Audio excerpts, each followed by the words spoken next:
Greetings everyone. As you know, Mihon has removed their extension list at the same time as Tachiomi. I'll be showing you how to get those extension lists back in no time.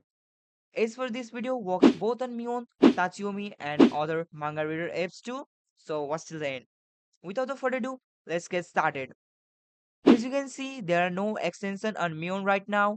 What you have to do is on browse, go on extension, and in the middle with the setting icon, you can see extension repos written. Click on that. Click on add.